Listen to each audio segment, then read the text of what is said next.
Este curso es un curso relacionado con el tema de operación.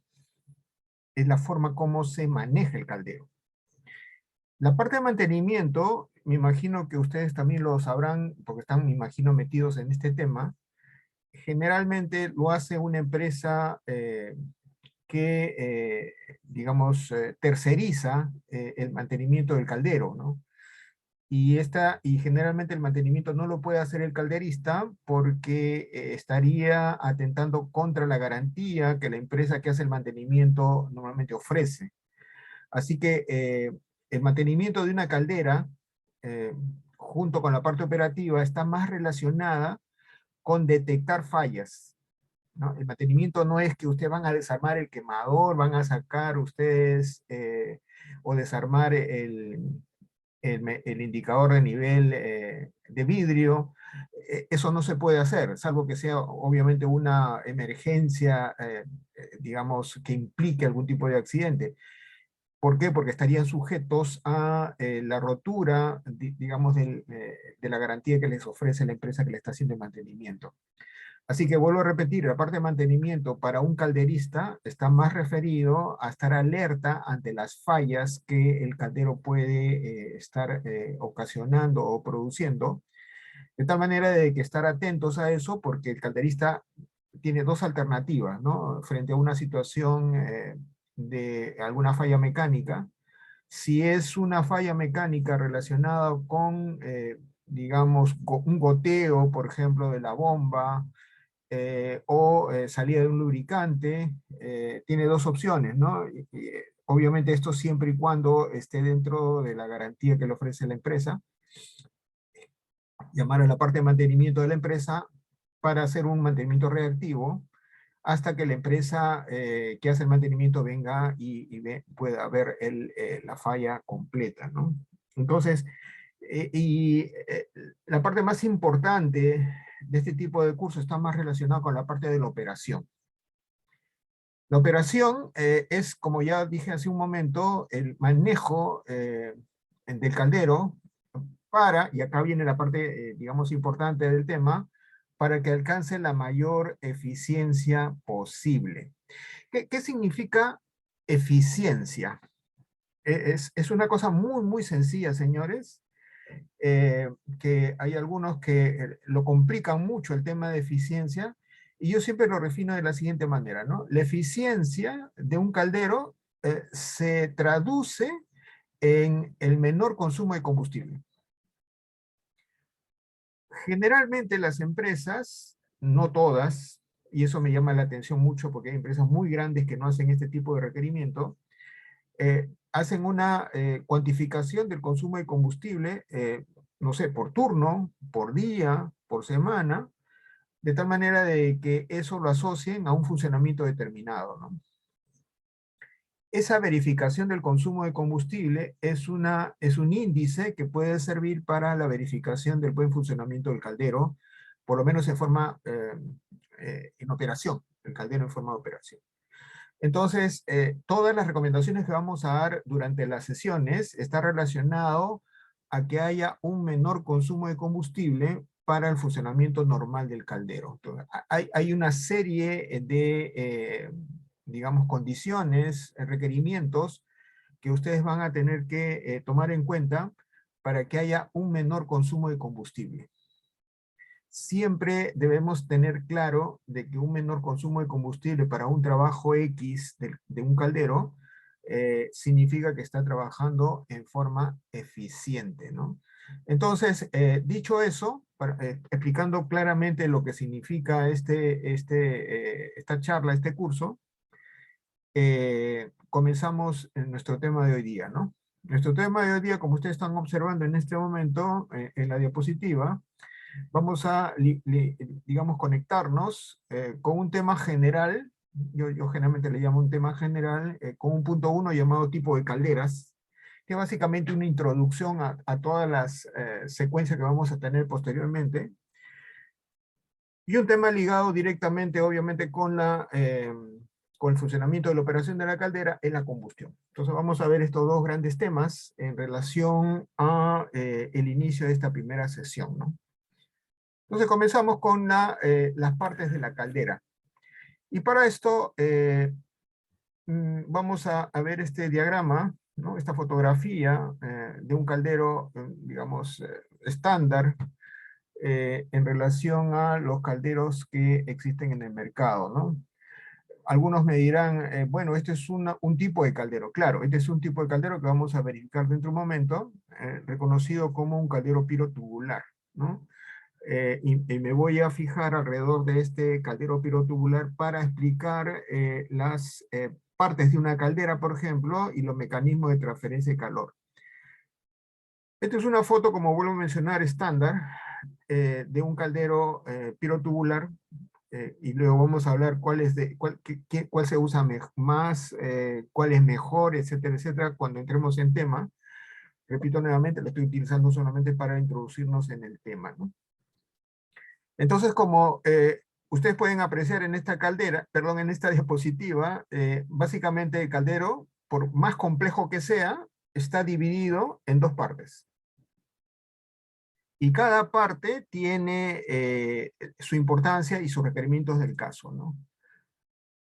A ver, acá me preguntan, ¿solo existen esos 4 tipos de calderas? A ver, en el mercado comercial de las calderas no solamente hay 4, ¿no? Hay, por lo menos en nuestro país, yo puedo numerar más de 10, ¿no? Pero dentro de estos 10 tipos de calderas, estoy respondiendo una pregunta de uno de los participantes, por si acaso, se pueden subdividir en piros y acotubulares. Entonces, debido a la forma como se calienta el agua.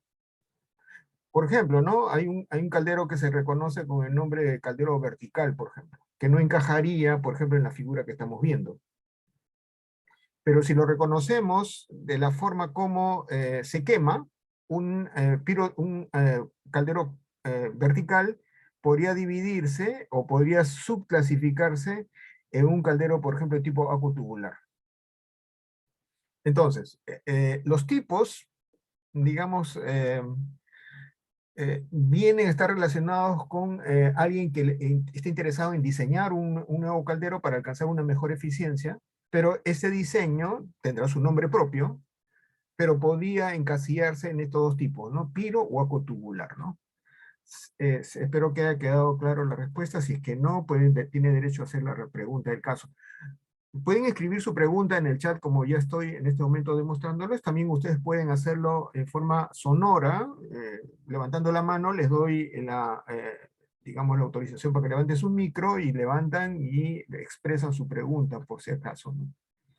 Bien, regresando a nuestro tema. Entonces, el caldero tiene dos partes. Muchos se extrañan cuando siempre digo, no, yo veo que el caldero es muy complejo. Sí, el caldero es bastante complejo. Tuberías, sensores, cables eléctricos, sistemas de control, etcétera, etcétera. Pero todo eso podemos dividir en dos partes. La primera parte es la que se conoce como la parte del hogar. El hogar es la zona donde se desarrolla la combustión. ¿Quién es el responsable de que la combustión proceda? El quemador. Por lo tanto, la primera zona o la primera parte del caldero podemos definirlo como el lugar donde se produce la combustión. Entendiendo que la combustión es una forma para extraerle la energía química que tiene el combustible. Cuando uno compra combustible, eh, generalmente lo usa, no necesariamente siempre, lo usa para producir calor. En otras palabras, cuando uno va al lugar donde va a comprar un combustible, lo que está comprando es energía. Energía denominada en forma química. Quiero sacar esa energía para transformarla en calor, entonces, ¿qué hago con ese combustible? Lo quemo. El éxito de extraerle toda la energía de ese combustible para convertirlo en calor se convierte en la primera función importante que tiene esta zona de hogar. Por lo tanto, el hogar tiene como principal función sacarle toda la energía química o convertir toda esa energía química en energía de calor. Ya vamos a ver todos los detalles para que eso ocurra. Segunda parte. Entonces, la primera parte es la parte del hogar, y la segunda parte sería lo que se reconoce como zona de transferencia de calor. Y la zona de transferencia de calor está digamos, representada, sea piro o sea acu, por los tubos. Los tubos en un caldero se convierten en la segunda parte importante del funcionamiento de una caldera. ¿Y por qué es importante? Porque ahí ocurre la transferencia de calor. ¿Qué transferencia de calor ocurre? Todos los gases producidos en la combustión van a ingresar a través de los tubos, recordando siempre que este es un piro tubular, todos los gases producidos por la combustión van a ingresar por los tubos, y los tubos van a estar cubiertos con agua. Por lo tanto, la transferencia de calor que estoy mencionando se refiere a la transferencia del calor que contienen los gases de combustión que tienen que pasar hacia el agua a través de los tubos. Obviamente los tubos se convierten en una superficie para transmitir el calor de los gases de combustión. Por lo tanto, el éxito de esa transferencia colaborará con la eficiencia de la caldera, así como la extracción o la conversión de la energía química en calor. Ese tramo, digamos, de transferir o convertir, perdón, la energía química en energía calorífica, colaboraría con la eficiencia. La mejor transferencia del calor de los gases de combustión hacia el agua colaboraría con la eficiencia. ¿Cómo podemos verificar si ambas zonas son eficientes? Va a ser el tema casualmente de nuestro curso, ¿no? Nuestro curso nos va a permitir establecer cuáles deben ser las condiciones para que haya una combustión eficiente. Eso significa convertir energía química en calor. Y este curso también nos va a permitir saber cómo es que podemos transferir todo el calor de los gases de combustión hacia el agua.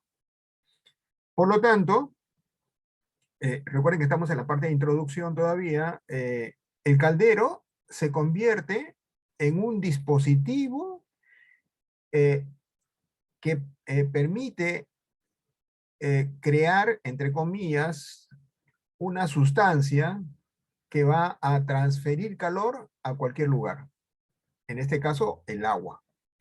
Entonces, el caldero se convierte en un dispositivo, repito nuevamente, que, entre comillas, va a crear una sustancia, en este caso el agua, que va a contener el calor que ha sido extraído del combustible, y ese calor que el agua ha adquirido y se ha convertido en vapor, va a ser transferido a los clientes que obviamente la empresa tenga como usuario, ¿no? No sé si fuese una empresa textil, las tinas de teñido, si fuese una industria química para las chaquetas de los reactores, etcétera, etcétera. Para la industria farmacéutica, igual para el calentamiento de los tanques donde se preparan los jarabes, etcétera, etcétera. Entonces, la industria necesita calor. Cualquier rubro industrial necesita calor. La forma del uso del calor en las industrias, obviamente no se puede usar fuego directo en una industria, y por lo tanto está totalmente prohibido usar quemadores en una industria. Entonces, ¿cómo la industria puede optar por tener calor? A través de un caldero. El caldero proporciona energía calorífica a los usuarios que se necesiten. ¿Y cómo lo hace? Obviamente produciendo o convirtiendo el agua líquida en vapor. El vapor que se produce en una caldera, de una caldera genérica estándar, se conoce con el nombre de vapor saturado. El vapor, repito nuevamente, que se produce en una caldera se conoce con el nombre de vapor saturado. El vapor saturado, obviamente hay calderas que producen otro tipo de vapor llamado vapor sobrecalentado, pero las, digamos, calderas más genéricas, y por lo menos todas las que yo he podido ver, industria textiles, industria de cervecería, industria farmacéutica, industria de bebidas gaseosas, todas ellas generalmente producen vapor saturado. El vapor saturado se entiende que es un vapor que se produce en equilibrio con el agua líquida. Dicho en términos más sencillos, el vapor que sale, por ejemplo, en una tetera es un vapor saturado. ¿Por qué? Porque el vapor se desprende de una fase líquida que contiene un recipiente, en este caso la tetera. Entonces, la caldera básicamente es una tetera, pero es una tetera muy particular, porque la temperatura que sale en una tetera es 100 grados centígrados. Entonces, y 100 grados centígrados es una temperatura muy pequeña para uso industrial. Entonces, por lo tanto, si yo necesito un vapor con mayor temperatura, necesito presurizar el recipiente donde está produciéndose el vapor para que ese vapor tenga mayor temperatura. Por eso es que las calderas, para especificar las características del vapor, no se usa temperatura, se usa presión. Por ejemplo, estamos hablando de vapor saturado de 100 libras, de 120, de 150 libras. Nunca hablamos de temperatura. Hablamos básicamente de presión.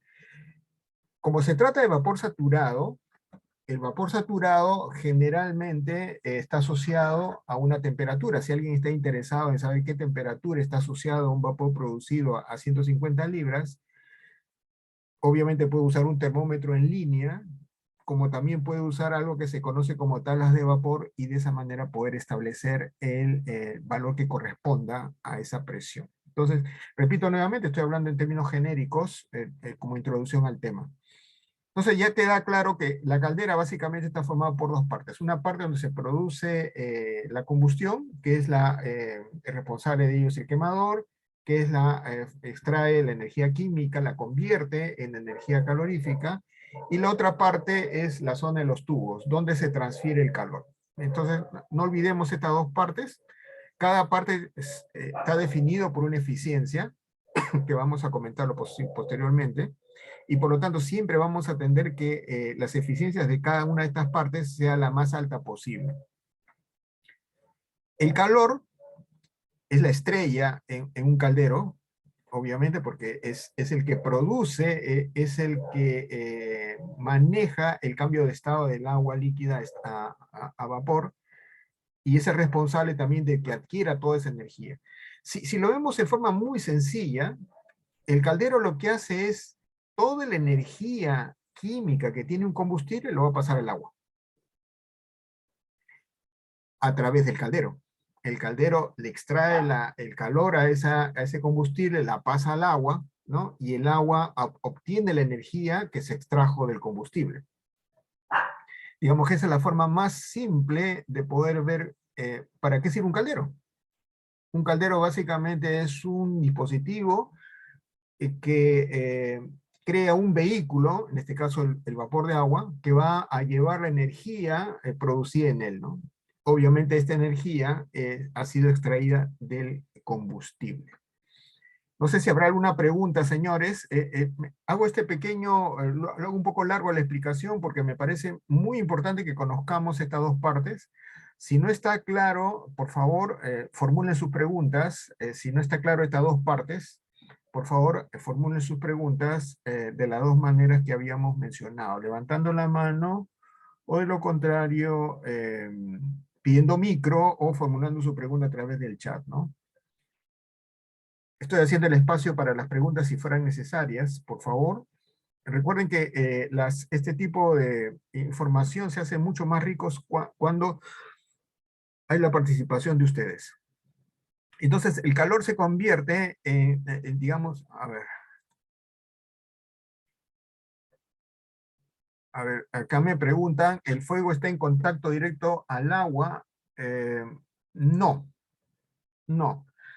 Eh, Podría hacerse sí, pero sería un poco complicado que eso suceda, ¿no?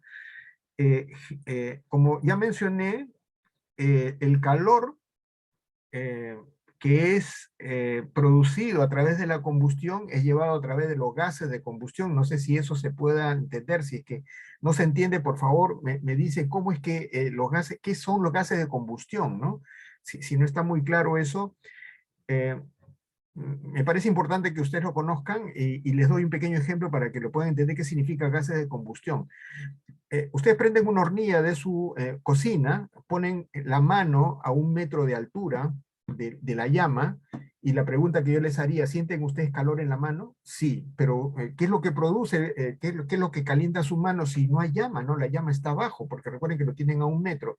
Pues bueno, la mano está recibiendo gases de combustión. Los gases de combustión producidos por la combustión del combustible ascienden, chocan con su mano, es un gas invisible, y sienten el calor. Entonces, el calor, esos gases de combustión pasan a través de estos tubos, para hacerlo, digamos, coherente con la figura que están viendo. Pasan a través de los tubos, y los tubos están sumergidos, están cubiertos con agua. Entonces, por lo tanto, lo que va a pasar es que los gases de combustión calientan los tubos, y los tubos a su vez calientan el agua. Por eso es que se dice que no hay un contacto directo, es un contacto directo a través de las paredes de los tubos, ¿no? Espero haber contestado la pregunta del caballero. Ingeniero, A buenas ver, tardes. sí, señor Ramiro Yepes, le escucho. Sí. Por favor, no sé si al principio habrá explicado, ¿me podría dar la diferencia entre acutubular y pirotubular de la caldera? Sí, claro, claro, con gusto. Todavía no lo menciono, señor Ramiro. Yo le agradecería unos cuantos minutos, porque obviamente forma parte del tema. Yo estoy haciendo una pequeña introducción únicamente. Así que le Sí. invoco unos minutos de paciencia. Yo voy a tocar de todas maneras ese tema. Todavía no lo he tocado.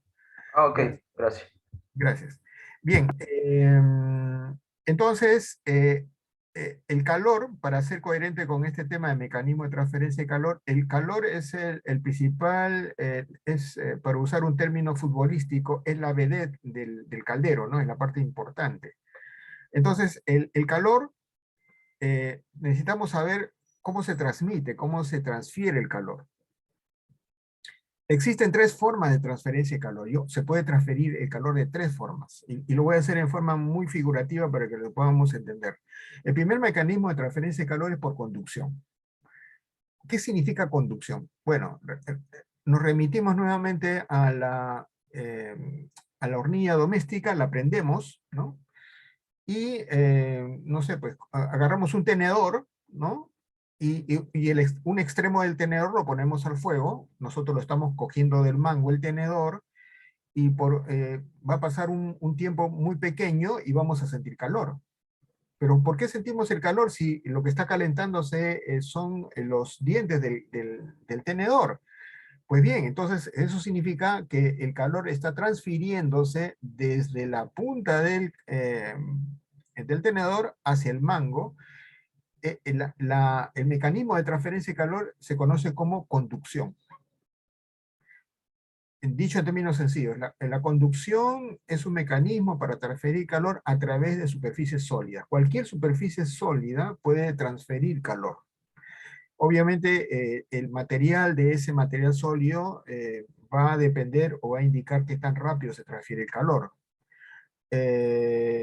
Obviamente hay unos materiales que no calzan en esto, porque primero se queman antes de transferir calor, ¿no? Estamos hablando de materiales cerámicos, metálicos, ¿no? O aleaciones, y cada uno de ellos tiene sus particularidades para transferir más rápido o más lento el calor. Reconocemos el cobre, por ejemplo, que es un material que tiene un alto índice de conductividad térmica. Por lo tanto vamos a sentir el calor más rápido si el material fuera de cobre, ¿no? Convección. La convección es otra forma que el calor puede transferirse, y es a través de un fluido. Regresamos al tema doméstico, y por ejemplo tenemos una olla, ¿no? En el caso de convección tenemos una olla expuesto a la hornilla, y el calor llega a la base de la olla. Se calienta el agua que está muy cerca a la base de la olla. Significa que esa agua que está muy cerca a la base se reduce su densidad y asciende a lo largo de la olla, y el agua fría baja porque tiene mayor densidad y hace todo un circuito de sub y baja. Entonces la olla o el recipiente se está calentando por convección. El calor puede transferirse por convección. Si alguien tiene un ventilador, por ejemplo, y tiene un punto caliente, usa un ventilador, el ventilador lo que va a hacer es empujar ese aire caliente hacia un punto determinado. Ese punto determinado se va a calentar. La forma como se está transfiriendo ese calor desde ese punto caliente es a través de convección. Existen dos tipos de convección natural y convección forzada. Si usamos un ventilador para hacer esa función que acabo de mencionar desde un punto de aire caliente, que se llama convección forzada, ¿no? Porque estamos utilizando un ventilador para ello. Si la transferencia de calor a través de un fluido es en forma natural, no necesitamos ningún tipo de dispositivo, eso se conoce como convección natural, ¿no? Radiación. Repito nuevamente, es muy importante reconocer estos tres mecanismos porque voy a mencionarlos y cada uno va a tener su propia importancia en el momento en que lo defina, ¿no? La radiación eh, La radiación es un mecanismo de transferencia de calor que utiliza, eso sí les va a parecer un poco raro si es que no están acostumbrados al tema, a través de ondas electromagnéticas. La luz, por ejemplo, es una onda electromagnética. No me digan que la luz no calienta, ¿no? Si no fuese así, obviamente no sentiríamos calor cuando nos exponemos al sol, ¿no? Entonces la radiación es transmitida a través de ondas electromagnéticas. La luz emite calor. Por eso no sé si ustedes habrán notado que algunos recipientes que van a ser, digamos, aislados del medio ambiente y puedan soportar una ruta determinada, tienen papel aluminio, ¿no? Lo mismo que ocurre con bueno, el ejemplo más, estoy diciendo un ejemplo no apropiado, el termo, por ejemplo. El termo, ustedes notarán que tiene un espejo dentro, ¿no?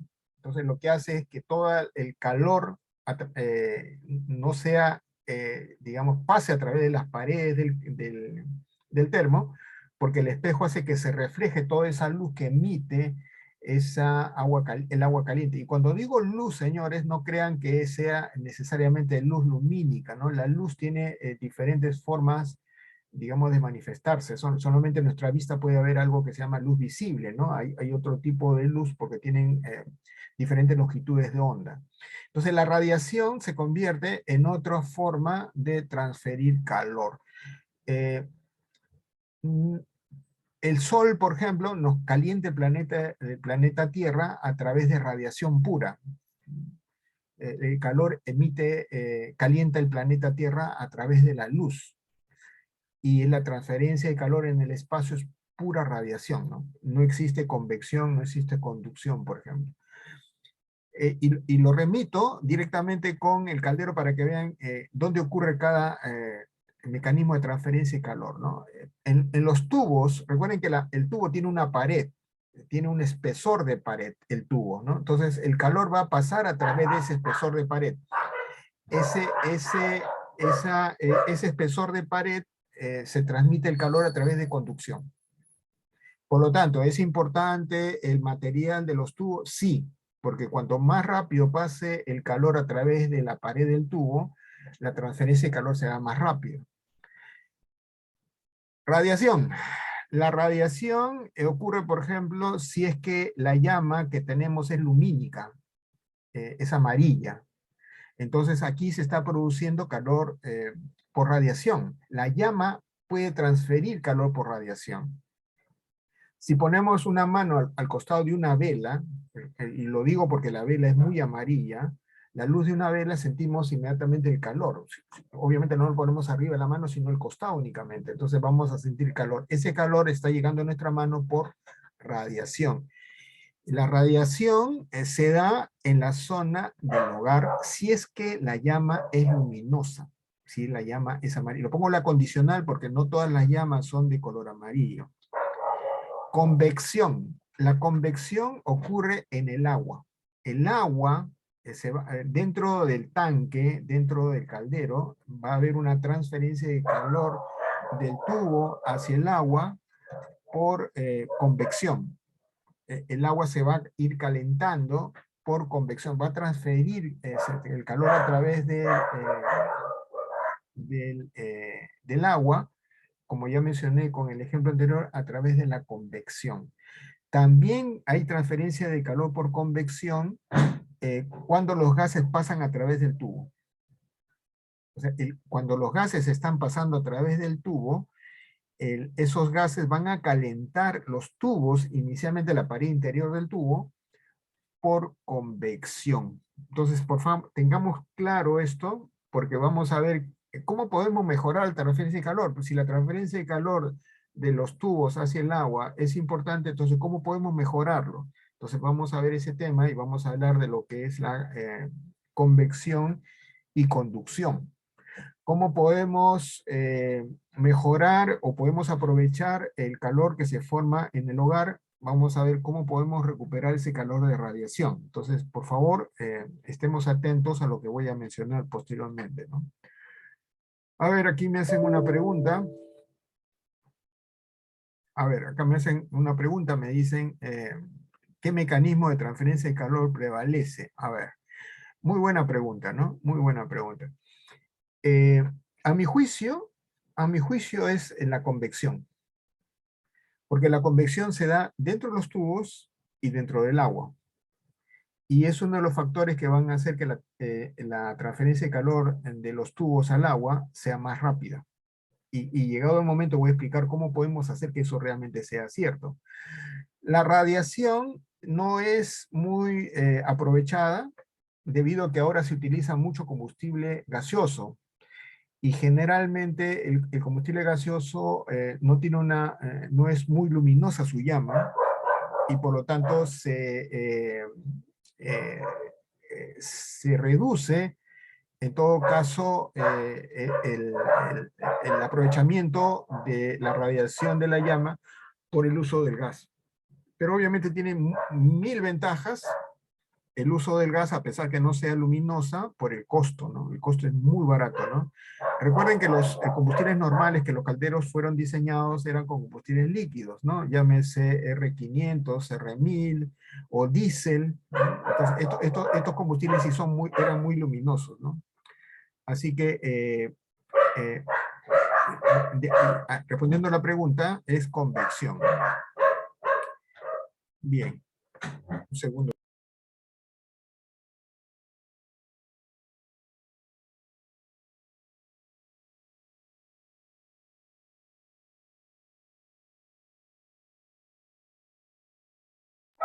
Ingeniero, disculpe, al parecer su audio está desactivado. Sí, pedí un segundo, por favor. Sí, yo lo apagué. Lo que pasa es que tengo sonidos ambientales que he tratado de evitarlo, ¿no? Sí, yo sé que estaba apagado. A ver, entonces, dicho eso, entramos al... Recuerden que ya estamos en la introducción, ¿no? Tipo de calderas. Acá le respondo la pregunta que me hicieron. Y que también lo mencioné al comienzo y me hicieron alguna pregunta en relación a qué tipos de caldero había en el mercado. Principalmente son dos, ¿no? O sea, las piro y las acutubulares, ¿no? Si bien es cierto, los nombres son, digamos, bastante elocuentes por sí solos, de todas maneras voy a hacer la indicación, ¿no?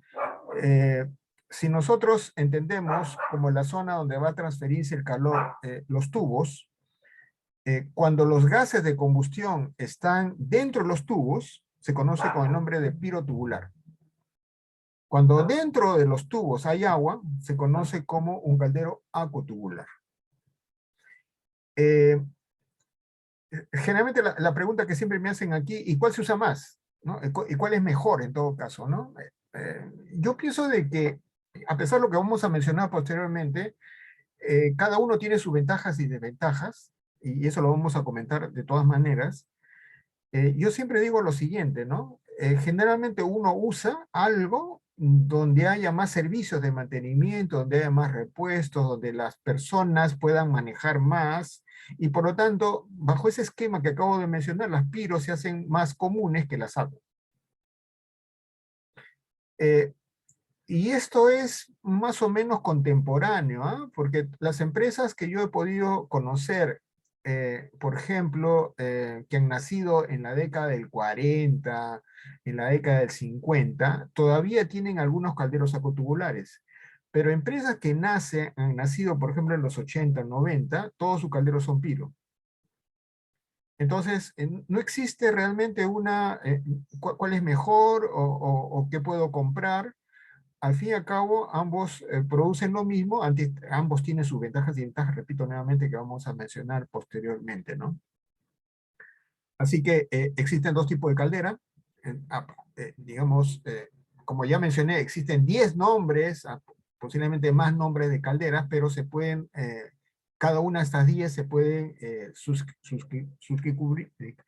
meterse dentro de estos dos términos que acabo de mencionar, ¿no?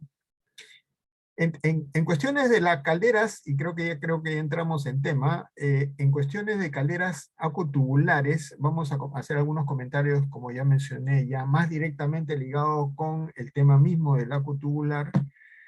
Hay algunas características que lo representa, y una de las características más importantes de un acotubular es que generalmente, por lo menos en nuestro país, son muy factibles hacerlas en un taller. A diferencia de una pirotubular donde se necesita un poco más de tecnología para su fabricación de una caldera, una acotubular se hace muy fácil la fabricación en un taller. Y generalmente las calderas que salen de ahí se le conoce como calderas hechizas, ¿no? Para usar un término muy nacional. Y que su seguridad va a depender obviamente de los mecanismos que tengan para ser seguras. ¿Cuál es digamos, su más su más representativa característica? Es que aquí sí se utiliza calor radiante. Aquí la llama debe ser amarilla, pudiendo también ser azul, porque se reparte el calentamiento de los tubos a través de una llama amarilla o una llama azul, porque tiene acá dos mecanismos, radiante y convección. Y yo le agradecería muchísimo en este momento, yo voy a presentar un video para que ustedes puedan ver cómo funciona una caldera acotubular, para que se den cuenta qué es lo que me estoy refiriendo.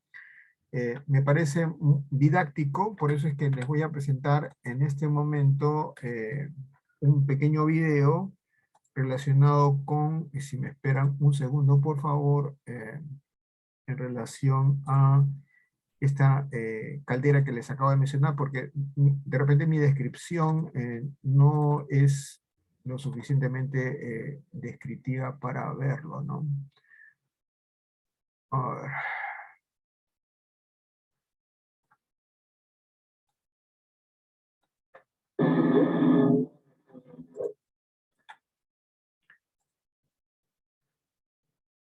Voy a compartir el video.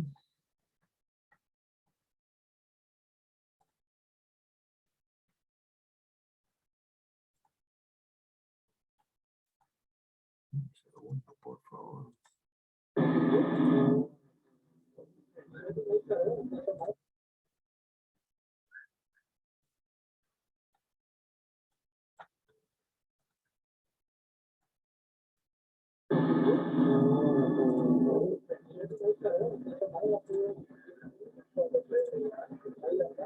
No, hace poco te vas al color. No, igual que esto solamente para que aprendas. No, más que más. En este momento es una... haciendo la presentación de esta caldera. Voy a poner el video para que ustedes vean, para que observen, ¿no?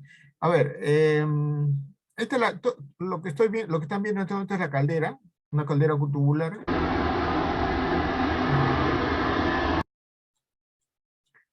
Acá tienen la la chimenea, acá tiene la tubería de salida del vapor, acá tiene un manómetro, acá está el presóstato, acá está el indicador de nivel de vidrio, pero eso se parece mucho a las pirotubulares, como se pueden dar cuenta, pero me interesa que vean la zona donde se produce la transferencia de calor, ¿no? Acá está el quemador, por favor, si me están siguiendo con el puntero, ¿no? Este es el quemador, esta es la llama que se produce, esta es una compuerta para poder observar la combustión. Acá se produce la llama, y los tubos están adentro, y por eso voy a correr el video para que ustedes puedan ver dónde aparece ¿no?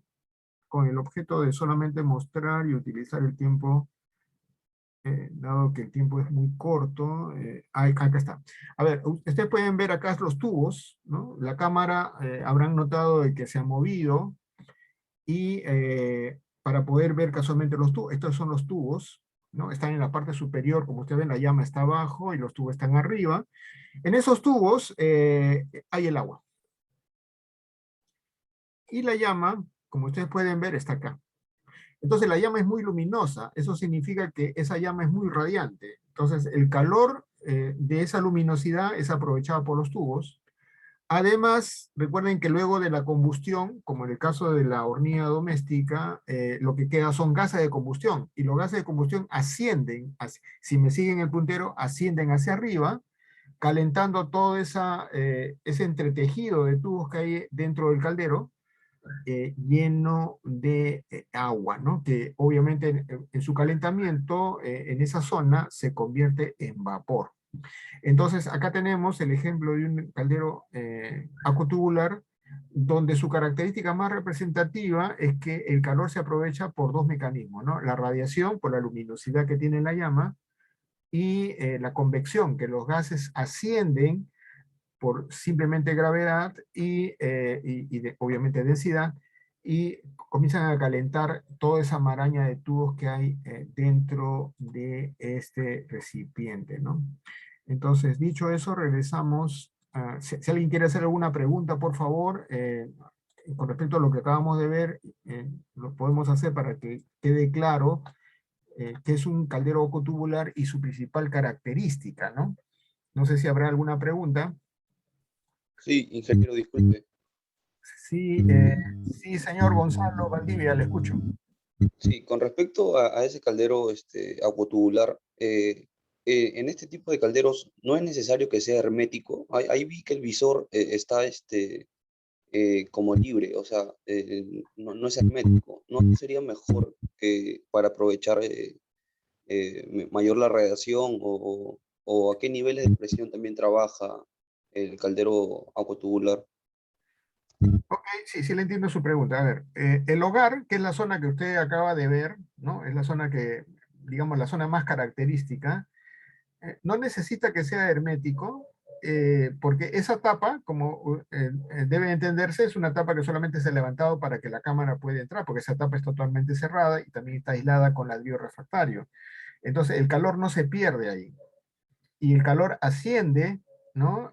A través de los tubos por densidad, ¿no? Su menor densidad hace que ascienda, pasa a través de los tubos y tiene algunos deflectores que hacen que los humos no salgan tan rápido, eh, y luego salen obviamente a través de la chimenea. Por lo tanto, no necesita que sea hermético, ¿no? Y la pérdida de calor se mide por el tiempo de residencia que va a tener, o el tiempo de estadía que va a tener los gases dentro de del caldero. Cuanto más tiempo de residencia tenga esos gases dentro del caldero, obviamente los gases saldrán más fríos, ¿no? Y cuando digo más fríos, no crean que estoy hablando pues de 20 grados, ¿no? Generalmente los gases, la temperatura de gases chimenea debe estar siempre menor de 250 grados, ¿no? Una caldera muy buena, por ejemplo, está botando gases a 200 grados centígrados, ¿no? Teniendo como límite 250. Así que el éxito que tenga una acuotubular no depende que sea hermético la zona del hogar, ¿no? Sino que tenga mayor tiempo de residencia dentro de la caldera, ¿no? Siempre, si no está claro la respuesta, por favor, tienen derecho a repregunta. Bueno, acá me están haciendo otra pregunta. ¿Cuál es el porcentaje de radiación, calor por radiación y convección que se transfiere? Bueno, a ver, yo mencioné que en la zona del hogar se daba la radiación y la convección, ¿no? A ver, todo va a depender del grado de luminosidad que tenga la llama. Cuando la llama es muy amarilla, y esto es producido generalmente por combustibles pesados, de repente un R500,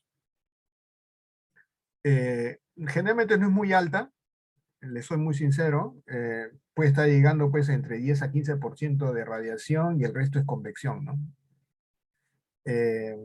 Porque es momentánea únicamente, ¿no? La radiación colabora con la transferencia de calor, con el uso del calor producido por la combustión, pero digamos, su incidencia no supera el 20%, ¿no? Igual como en el caso de los pirotubulares, ¿no? Hay radiación, sí, pero el mayor porcentaje generalmente es por convección, ¿no?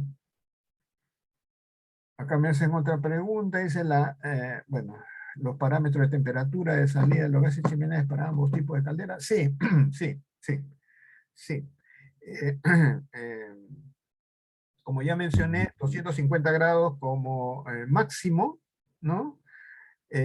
Una caldera muy buena está trabajando alrededor de 200 grados centígrados y esto se ajusta para piro y para acu, ¿no? Porque al fin y al cabo ambos trabajan, digamos, optimizando la transferencia de calor. ¿Cómo vemos? Y acá me aprovecho la pregunta. ¿Cómo sabemos que la transferencia de calor en los tubos se ha llegado en forma eficiente por la temperatura de los gases chimenea?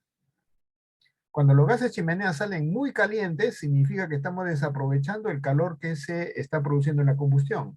En otras palabras, estamos botando nuestro dinero a través de la chimenea. Por lo tanto, siempre se va a requerir que la temperatura de los gases chimenea sea la más baja posible, ¿no? Obviamente, la más baja posible puede estar alrededor de 180 grados, ¿no? Dentro de las calderas que he podido observar, 170, 180 han sido las temperaturas, digamos, más óptimas que he podido observar. Lo normal están alrededor de 200 a 210 grados centígrados aproximadamente, ¿no? Bien, agradezco las preguntas. Bueno, en relación a las calderas ocutulares de alta y baja presión, perdón, alta presión y alta temperatura, es posible porque generalmente puede provocar altas presiones y este a su vez obviamente se refleja en las altas temperaturas del vapor que va a tener. Pero todo esto va a depender mucho de la fabricación de la caldera, ¿no? Y obviamente de los materiales que se utilicen, ¿no? Recuerden que la presión se va a originar dentro de los tubos, ¿no? No va a ocurrir como en una caldera pirotubular, dentro de la cámara, ¿no? Del caldero como tal, dentro de la carcasa del caldero, ¿no? Acá la presión se origina dentro de los tubos. Por lo tanto, si se pretende conseguir una caldera acuotubular de alta presión, los materiales y la elección de los tubos deben ser muy importantes para que puedan soportar la presión correspondiente, ¿no? Obviamente aquí no hay problemas de purga. La purga, no sé si conocerán el término, es un mecanismo que se utiliza para desalojar agua de la caldera producida por lodos que se producen dentro de la caldera. Generalmente esto ocurre en las calderas pirotubulares, en las acuo. Hay este problema, pero es un problema un poco más reducido, ¿no? A ver. Me preguntan acá, ¿lo que sale por la chimenea es pérdida? Sí. Todos los gases que salen por la chimenea se considera pérdida por calor sensible. Ese es el término técnico que se utiliza. Para evitar esa pérdida, hay una opción muy interesante que se reconoce como el diseño de un economizador. Un economizador es un dispositivo que se coloca dentro de la chimenea. ¿Pero qué es un economizador? Es básicamente un tubo en serpentín. Un tubo de serpentín es un tubo doblado, ¿no? Como una serpiente, por eso se conoce serpentín, que se coloca dentro de la chimenea para aprovechar el calor que sale a través de los gases. ¿Para qué se utiliza? Para calentar agua del caldero, para calentar el combustible del caldero, para calentar el aire del caldero, porque cuanto más temperatura tengan todos los participantes en el funcionamiento de la caldera, obviamente va a mejorar su eficiencia, ¿no? Así que sí es pérdida y eso hace de que las eficiencias de los calderos pues no sean pues 100%, ¿no? Como vamos a comentar posteriormente, ¿no? A ver, entonces las calderas acutubulares de alta presión y alta temperatura funcionarán correctamente siempre y cuando las condiciones de construcción se den en buena manera, ¿no? Las calderas de tubo en humus, que es el término más, digamos, más castellanizado, podríamos decirlo de esa manera, que el piro, ¿no? Porque cuando se dice piro tubular, uno piensa fuego, ¿no? Fuego en los tubos, y realmente lo que sucede en una caldera pirotubular no es fuego en los tubos, sino va a haber humo en los tubos. Y más técnicamente podemos hablar de gases de combustión en los tubos. O sea, los gases de combustión que se producen a través de la combustión del combustible es lo que va a pasar a través de los tubos. Recuerden de que hay y eso vamos a verlo cuando veamos combustión, hay un parámetro que se llama calor de combustión, que es la cantidad de calor que trae por kilogramo de combustible. Entonces, ¿se puede saber la cantidad de calor que se produce a través de un combustible? Sí. ¿Se puede saber la temperatura que va a producir un combustible? También, porque hay una temperatura asociada al combustible que se usa. Entonces, por lo tanto, lo que sucede es que todas las condiciones de temperatura que va a ingresar a los tubos a través de los gases de combustión va a depender del combustible.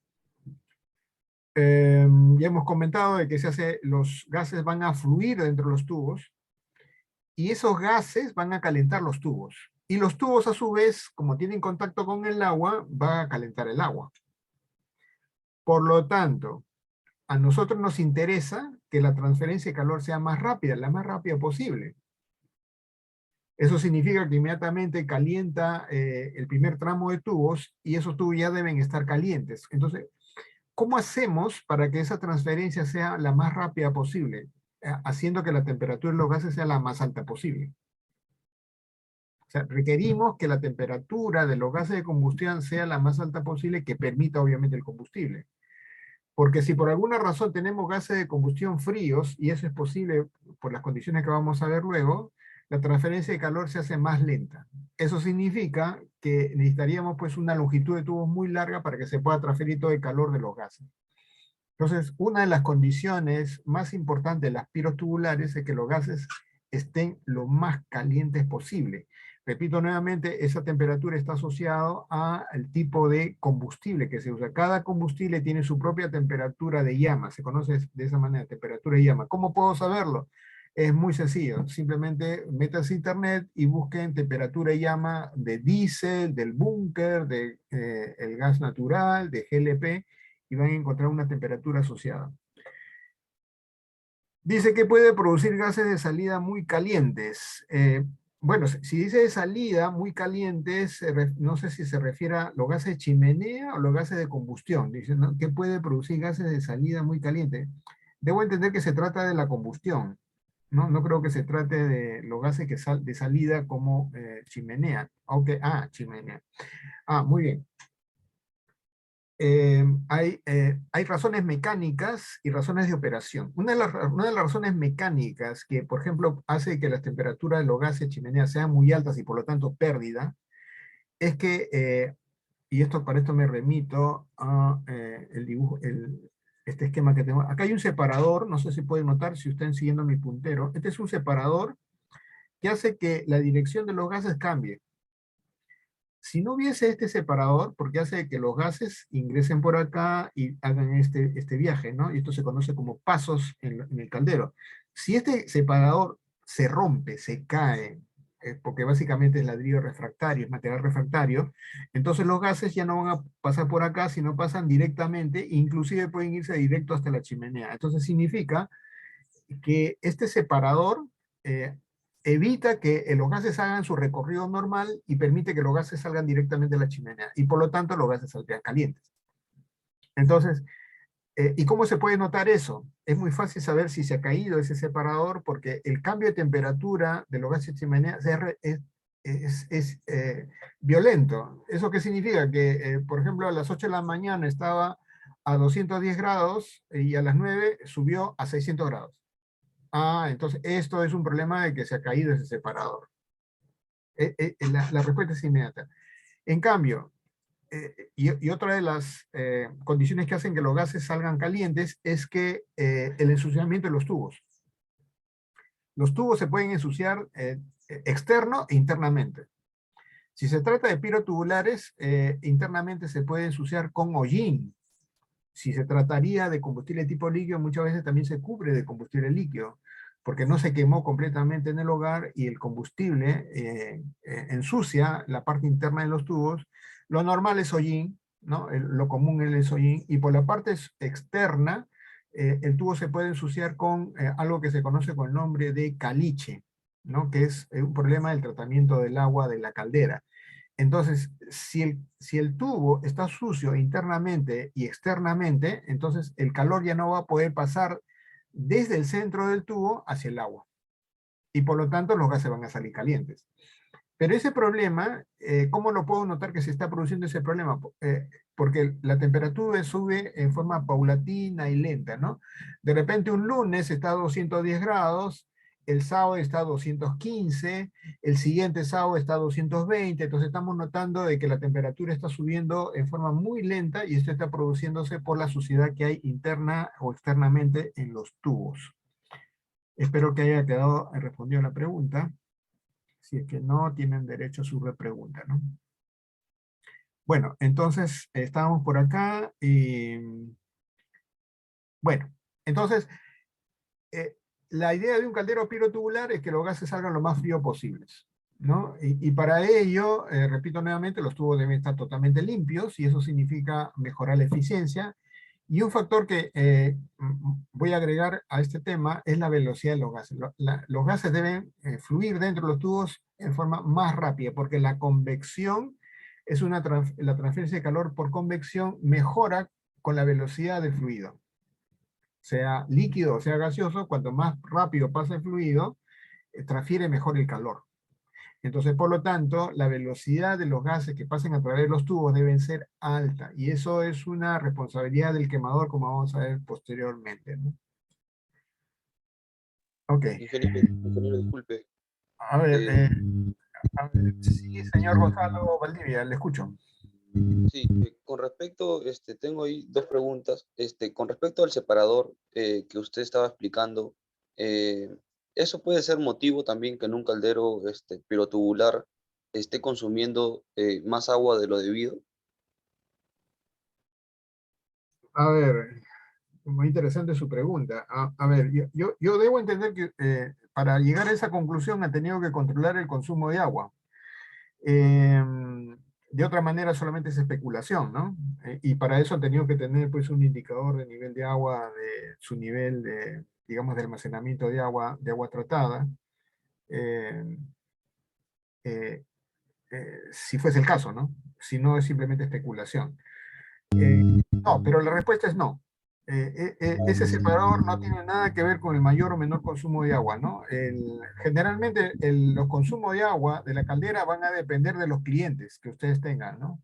Me refiero a los usuarios del vapor, ¿no? Generalmente como los calderistas no saben qué equipo está prendiéndose o qué equipo está utilizando vapor en la planta, pero sí se puede saber en forma indirecta por la cantidad de veces que el quemador se prende. Recuerden que cuando el quemador está constantemente prendido, significa que están consumiendo vapor en planta. Cuando el quemador se detiene y luego se prende luego de 10 minutos y luego de 15, eso significa que el consumo no es muy alto, ¿no? Entonces, establecer que, digamos, esté consumiendo más agua el caldero es producido generalmente por un mayor consumo de vapor en planta, ¿no? Entonces, es difícil que no sea visible la pérdida de agua en una caldera, un mayor consumo de agua en una caldera, ¿no? Se puede ver, ¿no? Y eso puede verse a través, por ejemplo, de los sellos de las bombas. Si es que fuesen bombas centrífugas, se puede ver que hay pérdida de agua, pero no hay otra forma que se pierda, salvo que tengan pues una picadura de, digamos, en las tuberías de vapor, de distribución del vapor, que esté haciendo que el consumo sea mayor de lo normal, ¿no? Entonces también eso es una opción visible, ¿no? Entonces por eso les menciono que es generalmente un mayor consumo, entre comillas, si es que lo están cuantificando, es por un mayor consumo de vapor en planta, ¿no? Listo, ingeniero. Y disculpe, con respecto a ese caldero acuatubular, bueno, no he trabajado con ese tipo de calderos, por eso mi pregunta es si entra agua dura o también es agua blanda la que consume. Buena pregunta. No, siempre tiene que ser agua tratada.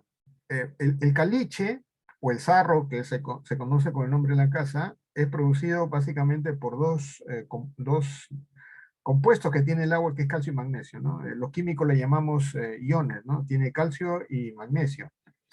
Si no se retira el calcio y magnesio del agua, ese material precipita como carbonato de calcio y carbonato de magnesio, y eso le llamamos caliche o sarro. Entonces, sea acuo o sea piro, de todas maneras va a precipitar. La diferencia básicamente es el lugar donde se va a producir. Si es una piro, el caliche se va a formar en la parte externa del tubo. Si fuese acuo tubular, el caliche se va a formar dentro de los tubos. Entonces ahí sí es un poco peligroso porque puede tapar el diámetro del tubo y producir una explosión. Por lo tanto, siempre debe ser tratada el agua y obviamente también tener los aditivos que vamos a comentar posteriormente, ¿no? Los secuestradores de oxígeno, los reguladores de pH, los antiincrustantes que vamos a comentar posteriormente, también lo debe tener el agua tubular, ¿no? Listo, gracias. Ok. Bien, seguimos. Bien, los pirotubulares pueden utilizar combustibles líquidos, gaseosos o mixtos, ¿no? Cuando se habla de mixto, recuerden que es el uso de ambos, ¿no? Este uso de combustibles mixtos era muy usual más o menos en la década del 90 aproximadamente, perdón, en la época entre el 2000 y 2010, ¿no? Cuando se hizo la introducción del gas natural y había un poco de reticencia en cambiarlos completamente al gas natural y se usaba de todas maneras combustibles líquidos, ¿no? Llámese diésel o búnker, ¿no? Se inyectaba estos dos combustibles a la vez, ¿no? Pero en la actualidad utilizan combustibles líquidos o combustibles gaseosos, ¿no? Hay esa directiva actualmente en el uso de este tipo de combustibles, ¿no? Recuerden que es muy importante la elección del combustible porque el tipo de combustible va a definir la temperatura de los gases y va a definir obviamente la elección del quemador, ¿no? Porque un quemador para gas no se puede utilizar para un quemador, para un combustible líquido, por ejemplo, ¿no? Tiene que ser totalmente diferente. Entonces, el tipo de combustible define muchas características del funcionamiento del caldero, ¿no? Sea piro o sea agua, igual lo va a definir, ¿no? Una de las cosas que me interesa también comentarles en relación a esto son las eficiencias que normalmente están asociadas a los calderos, ¿no? Entre 75 y 85%. Bueno, acá me preguntan, a ver, dice, si algún tubo tiene un edificio, produce consumo de agua, me refiero, debe ser tubos del caldero, ¿no? No es tubo de transporte del vapor, porque yo me refería que un tubo perdón, del transporte del vapor es que tiene picadura y eso hace que haya mayor consumo de vapor, ¿no? Pero su pregunta está referido a un tubo dentro de la caldera, tubo de la caldera. Ok. Dice, si un tubo Disculpe, tuviese... ¿Usted es la buenas persona tardes. que se está No, haciendo no la... soy otra persona, pero tenía una duda. O sea, el pirotubular, ¿en qué se diferencia del acuatubular? En el acuatubular creo que por los tubos pasa agua, ¿no? Y este creo pasa el combustible, ¿o qué es lo que pasa por ahí? Le rogaría al señor Joel Ventosilla que me espere un segundo, me ha hecho una pregunta otro caballero y yo le doy la Ya, palabra listo. con gusto, caballero. Bueno, me está Ya, muchas preguntando, gracias. ok, dice que puede producir, a ver, me dice, si algún tubo tiene un orificio, esto puede producir consumo de agua. No, caballero, ese sería un problema mínimo, ¿no? La caldera explota. Si un tubo dentro de la caldera tiene un hueco, la caldera explota. La magnitud de la explosión va a depender pues del tamaño, de la presión, etcétera, etcétera. Así que eso es un tema que es muy importante que veremos en relación a los sistemas de seguridad que debe tener el caldero, ¿no? Acá tengo otra pregunta. Dice, ¿las calderas se definen por su presión o su temperatura o su capacidad? A ver, si queremos calificar a una caldera, determinadas por la potencia, ¿no? Y esto se da por BHP. Si alguien quiere saber la magnitud, el tamaño de una caldera, se da por su potencia, ¿no? Y eso se da en BHP, ¿no? Una caldera de 600 BHP y es una caldera respetable. La Universidad de Ingeniería, por ejemplo, tenemos una calderita de 60 BHP y eso podemos darnos una idea. Entonces, por lo tanto, la potencia sirve para comparar las calderas, ¿no? La calidad del vapor, ¿no? Lo define la presión en la cual trabaja, ¿no? Entonces, por lo tanto, son excluyentes, ¿no? Tanto la potencia y tanto la presión. Podemos trabajar con una caldera de 60 BHP que esté trabajando 100 libras, como puedo tener una caldera de 60 BHP trabajando a 150 libras. Entonces, son excluyentes, ¿no? Cuanto más presión hay, obviamente mayor temperatura tendrá la caldera, ¿no? Así que esa es la forma como se caracteriza. La temperatura no se utiliza, como ya mencioné al respecto, ¿no? Bien, me refiero si un tubo dentro de la caldera tiene un orificio, esto produce consumo. Bueno, ya le respondí eso. Acá dice la eficiencia de la combustión de una caldera pirotubular está asociada a la temperatura o gases de combustión a la salida. Sí. A ver, ¿está asociada a la temperatura o gases de combustión? No, no, no. Yo puedo tener una eficiencia casi al 100% de la combustión y tener una temperatura alta, ¿no? Y eso es, como ya saben, cuanto más temperatura alta hay en la chimenea, es en contra del funcionamiento de la caldera. Entonces yo puedo tener una eficiencia muy buena de la combustión y tener una temperatura muy alta. No, no, no está asociado. O sea, uno es el responsable, es el quemador, y la temperatura de los gases chimenea es responsable de la caldera, de la zona de los tubos, ¿no? Y de la caldera como tal, porque ya mencioné que puede ser también relacionado con el tema del separador que te mencioné, ¿no? Una cosa no va con la otra, ¿no? Ahora sí, le doy la palabra al caballero que me hizo la pregunta utilizando el micro. No recuerdo su apellido, caballero. ¿Puede usted...? Joel Ventosilla. Ok, señor Ventosilla, dígame.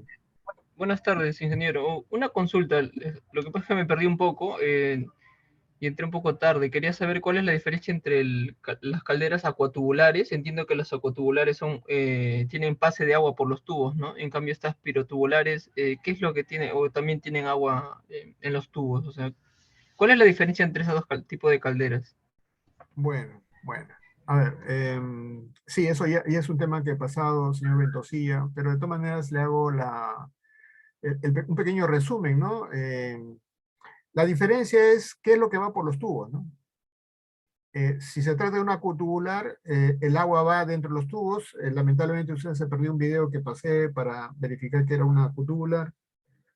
Y una pirotubular, dentro de los tubos van los gases de combustión. Entonces, el término piro o acu va a depender de lo que va dentro de los tubos, ¿no? Y ya mencioné también que no existe una predilección en relación a un tipo, no se elige porque es mejor o qué ventajas tiene, sino ya por otros temas relacionados con mantenimiento, el personal que está más relacionado con el manejo de pirotubulares, hay más repuestos, etcétera, etcétera. Y es por esa razón que el uso de las piros se ha hecho muy común, ¿no? Bien, seguimos. Una consulta más, la última. Dígame. ¿Y en ambos casos también hay un separador o solo es para los acuatubulares? Hay un separador que direcciona o sea, la evacuación de los gases de combustión. A ver, lo que sucede es que el término separador se utiliza para pirotubulares, como ya ustedes vieron en la fotografía, y deflectores se conoce con el nombre para los acutubulares, porque los gases, si es que no se retienen dentro de la cámara de los acutubulares, los gases van a salir de frente por la chimenea. Y eso obviamente no es bueno. Entonces se requiere que los gases permanezcan dentro de la cámara y para eso se utiliza algo que se llama deflectores, que básicamente son planchas metálicas que van entrecruzadas dentro de los tubos que evita que los gases salgan directamente hacia la chimenea, ¿no? Bien. Bien, acá me hacen una pregunta. Una pirotubular de 150 BHP ojo, es BHP, es Boiling Horsepower, es el término que se utiliza, pero bueno, 150 BHP, que funciona a GLP y que trabaja a 100 libras, ¿cuál sería la temperatura a la cual deben salir los gases de combustión? Bueno, ya les mencioné que esto es una cifra genérica, ¿no? Para combustibles líquidos, gaseosos, lo que ustedes quieran. La temperatura va a depender de los gases de combustión, de la eficiencia con la cual se transmite el calor en los tubos y hacia el agua. Y están en el rango de 170 a 250 grados, ¿no? Cuando ya 250 grados es una temperatura, digamos, el límite superior, que ya me está diciendo que estoy ya en el riesgo de que pueda subir más, y eso obviamente va en detrimento de la eficiencia de la caldera, ¿no? Es válido para ambos, señor Tafur, en relación a su pregunta con respecto al GLP, ¿no? Bien. Aquí le estoy mostrando, digamos, en la forma como se evalúa o cómo se pierde, mejor así, la eficiencia o rendimiento de una caldera, ¿no? Se puede ver aquí, por ejemplo, en el que se pierde 9.8% del calor que puede ser recuperado por una combustión incompleta. Eso significa que el combustible no se quema. Y eso depende del quemador, ¿no? Si el combustible no se quema, si hay una pérdida de 9.80% de eficiencia, ¿no? Si los gases salen calientes cuando están sobre los 250 grados, se pierde 14% de eficiencia, ¿no? Si es que produce hollín o cenizas, tenemos 2.81 por radiación. Y cuando se habla de pérdidas por radiación, se habla de que, por ejemplo, la carcasa de la caldera no está bien aislada, y eso significa que está caliente. Y una de las formas prácticas para saber si estamos perdiendo calor en exceso a través de la carcasa es utilizar el anverso de la mano, ¿no? Generalmente, si el anverso de la mano soporta el calor de la chapa de la caldera, significa que está bien. Y esa es una temperatura aproximadamente entre 40 a 50 grados, ¿no? Si la temperatura está por encima de esa, que no soporta el anverso de la mano, significa que hay que darnos cuenta de que el aislamiento de la caldera ya está, debe cambiarse, ¿no? Y esa es la pérdida que se habla de 3.35, ¿no? Entonces, si descontamos todas esas pérdidas, la caldera está funcionando 70%, y obviamente es una caldera pésima, ¿no? Está trabajando muy mal la caldera, ¿no? Entonces, es una forma muy sencilla para poder evaluar el rendimiento de una caldera, ¿no?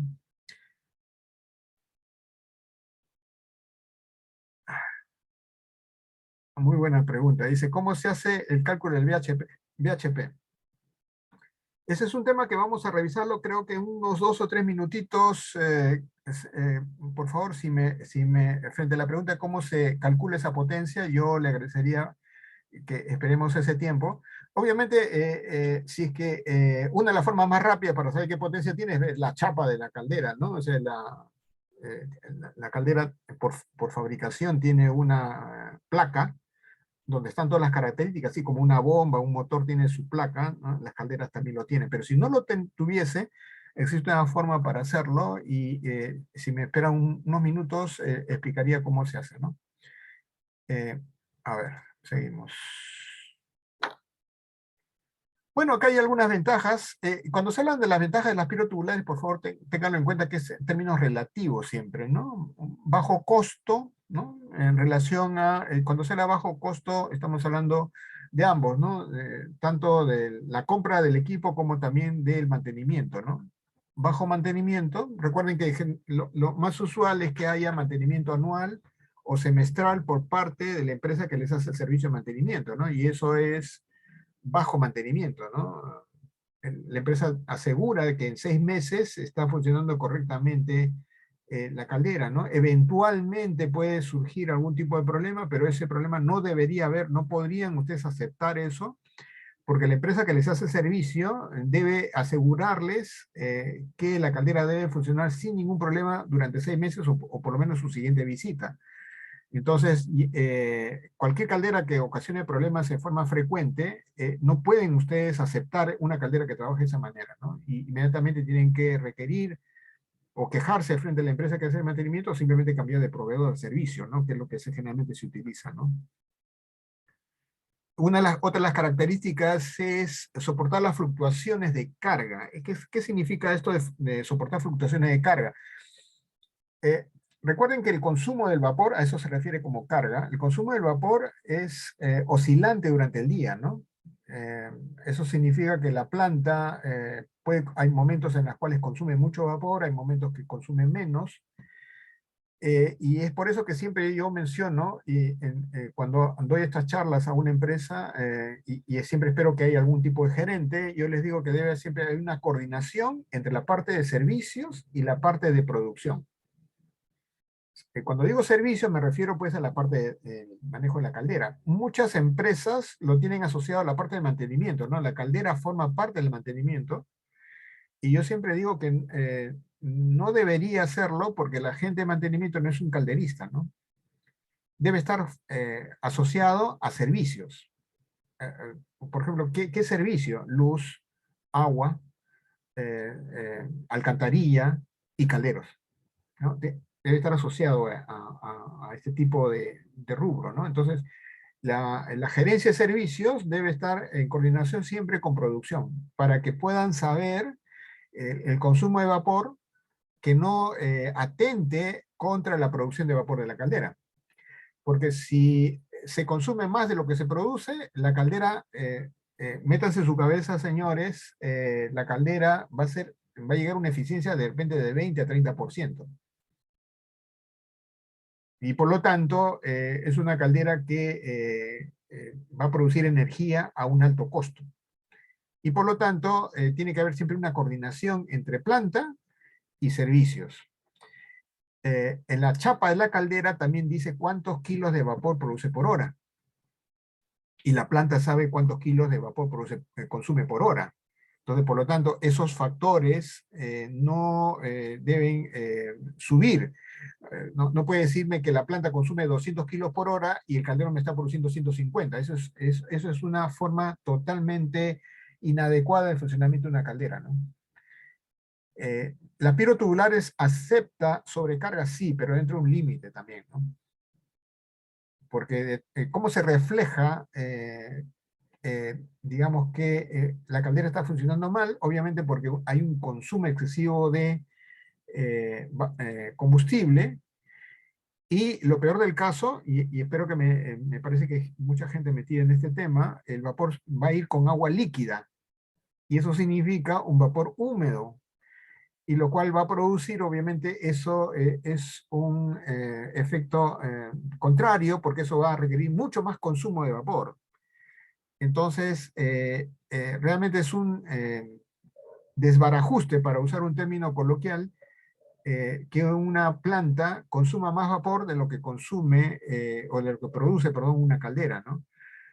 Frente a estas circunstancias, lo que se puede hacer es aumentar la presión de la caldera, si es que lo permite, de tal manera de brindar vapor con mayor grado térmico, de tal manera de que el consumo de la planta sea menor.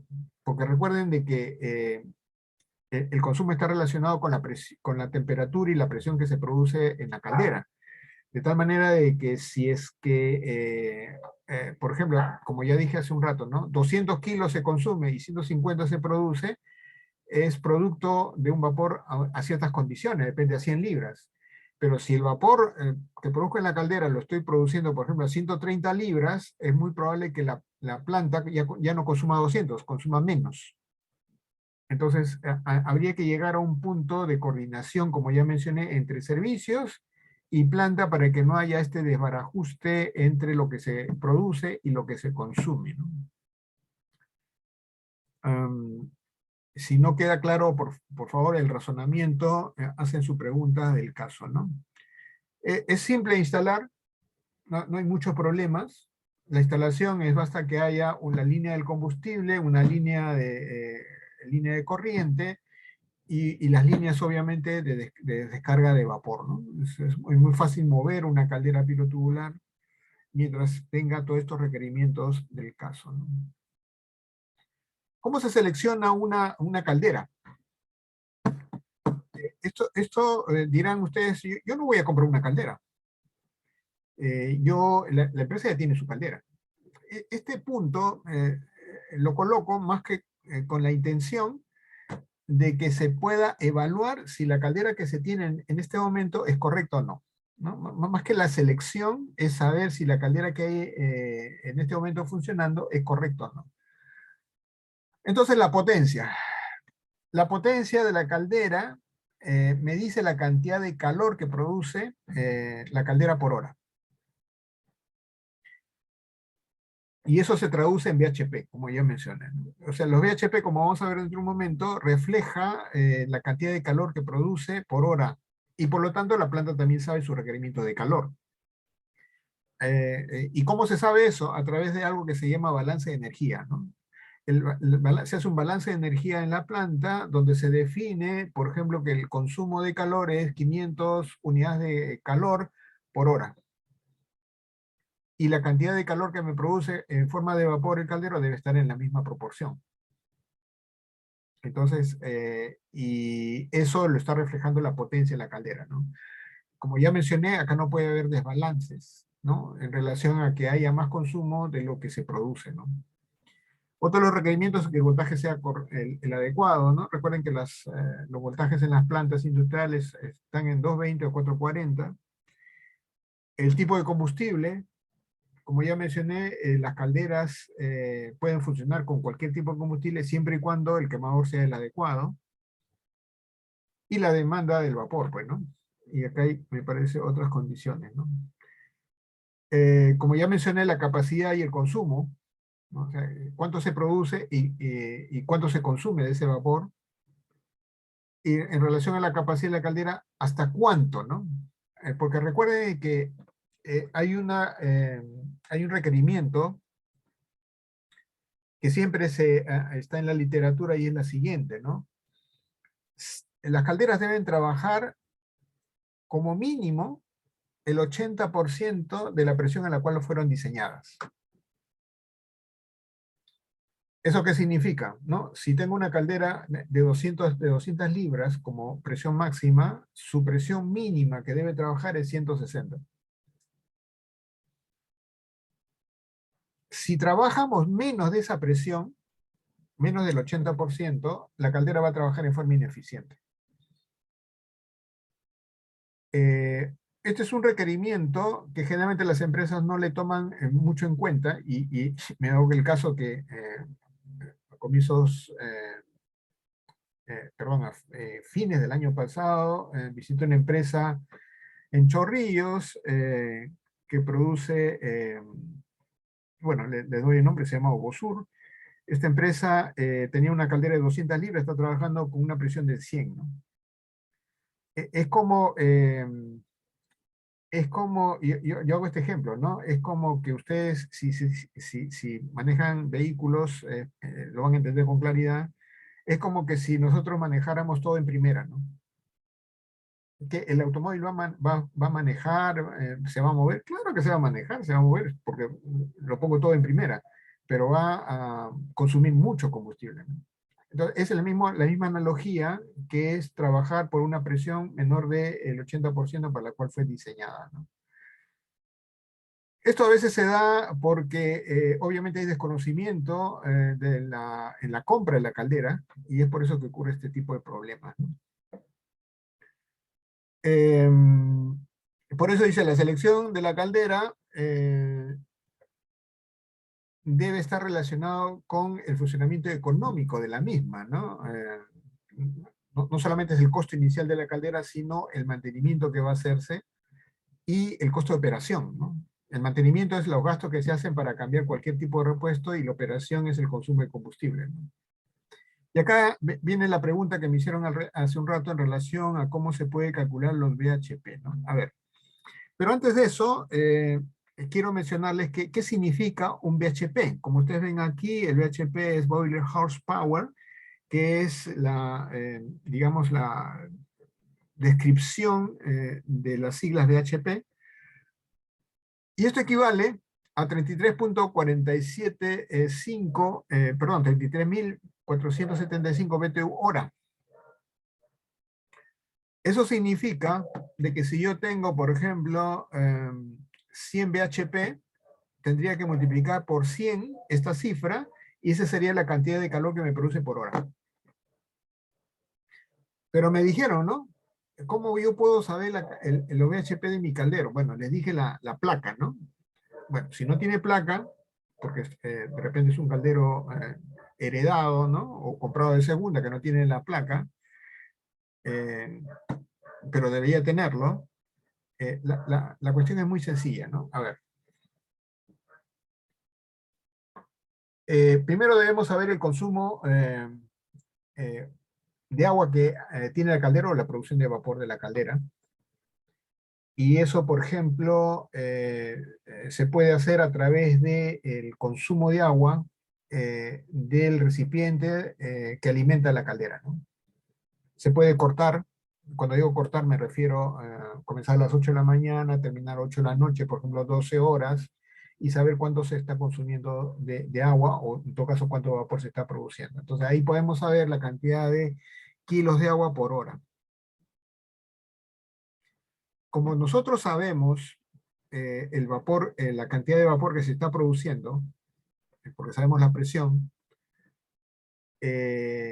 por ejemplo, 100 libras, ojo, no se olviden de que ya sabemos la cantidad de vapor que se produce por el seguimiento que se hace al tanque de alimentación de agua en la caldera. Ahora, yo sé la cantidad de vapor que se produce, perdón, la cantidad de energía por kilo de vapor que se produce, porque, por ejemplo, 100 libras, lo estamos trabajando a 100 libras, y a través de lo que les mencioné, tablas de vapor, descubro que la cantidad de energía que tiene esa agua es un valor determinado. Supongamos que sea pues 20, ¿no? 20 BTU por kilo. Y esto se sabe a través, repito nuevamente, de algo que se llama tablas de vapor. Ustedes van a la tabla de vapor, ven 100 libras y descubren cuánta es la cantidad de energía que tiene ese vapor, ¿no? Supongamos que es 20 BTU por kilo, aunque las unidades son medias raras porque estoy combinando dos escalas diferentes, pero bueno, 20 BTU hora, ¿no? Entonces, perdón, 20 BTU por kilo, ¿no? Entonces, ahora, por kilo de agua, ¿no? Si multiplico esa cifra que acabo de mencionar por la cantidad de agua que se produce por hora, van a descubrir que va a resultar BTU por hora. O sea, la cantidad de energía que se está produciendo por hora. Si no me siguen, podemos... si hay dudas, por favor, al final de mi explicación, puedo utilizar una pequeña pizarra para la explicación. Si es que no, prosigo la explicación. Entonces, multiplico la cantidad de energía que tengo de vapor por kilo. BTU por kilo. Lo multiplico por la cantidad de kilos de agua por hora que se está consumiendo. Multiplico estas dos cosas y van a encontrar BTU hora, que sería la cantidad de calor que está produciendo el caldero en ese lapso de tiempo de 12 horas. ¿Correcto? Entonces tenemos BTU por hora. No sé, pues sale 100.000 BTU hora que se está produciendo en el caldero. Y ahora lo divido entre esta cifra.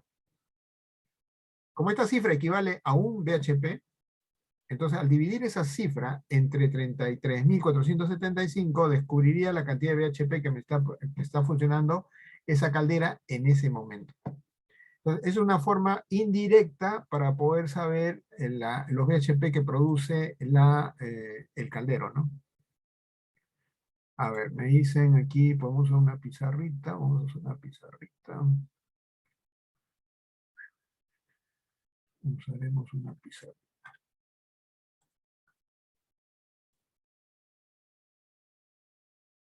La tabla de vapor está en internet. Solamente ustedes en Google digitan tablas de vapor saturado y les sale pues N tablas, ¿no? Así que eso es muy sencillo, ¿no? A ver,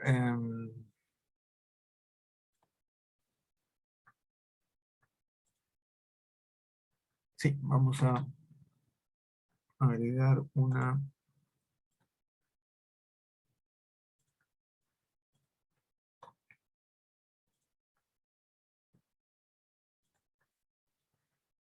Sí, les decía lo siguiente, ¿no? Les decía lo siguiente, ¿no? Entonces, tenemos kilos de agua consumidos o vapor producido, ¿no? ¿Cómo sé esto? Supongamos que es, no sé, pues vamos a poner una cifra. 100 kilos por hora, ¿no? 100 kilogramos por hora. Entonces descubrimos que hay 5 kilos por hora, ¿no? Luego descubrimos de que la energía, que eso está en la tabla de vapor, del vapor es, dije 20, ¿no? 20 BTU por kilogramo, ¿no? Esta es la cantidad de vapor sujeto a las 100 libras. Recuerden que esta cifra está relacionada con la presión de trabajo, ¿no? Supongamos que estoy trabajando 100 libras, entonces voy a la tabla y descubro que tiene 20 BTU por kilogramo. Ahora, si multiplico 100 kilogramos por hora, lo multiplico por 20 BTU por kilogramo, van a ver que esto resulta, las cifras me da en BTU por hora. Entonces, eso significa que mi caldero está produciendo en ese promedio de tiempo 2000 BTU hora.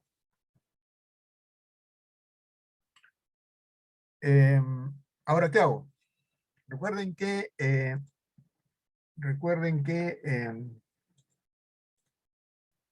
me permite, por favor.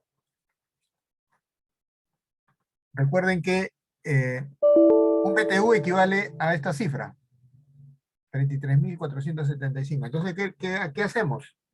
Simplemente dividimos, para saber la cantidad de BHP, esta cifra lo divido con la cifra que está en la diapositiva anterior y me saldría la cantidad de BHP. Porque cada BHP equivale a ese valor que ustedes acaban de ver, 33.000 y pico, y lo dividen entre esta cifra. Y esa división me debe dar la cantidad de BHP que me está produciendo la caldera. Esa es la forma, digamos, indirecta, ¿no? Promedio, que podemos saber los BHP que está produciendo mi caldera en ese momento para esas 100 libras. Como deben entender, ese valor, solamente esos BHP es válido para ese momento en la cual está trabajando la caldera bajo esas condiciones, ¿no? Bien. Entonces, seguimos. Si es que no hay preguntas, por favor.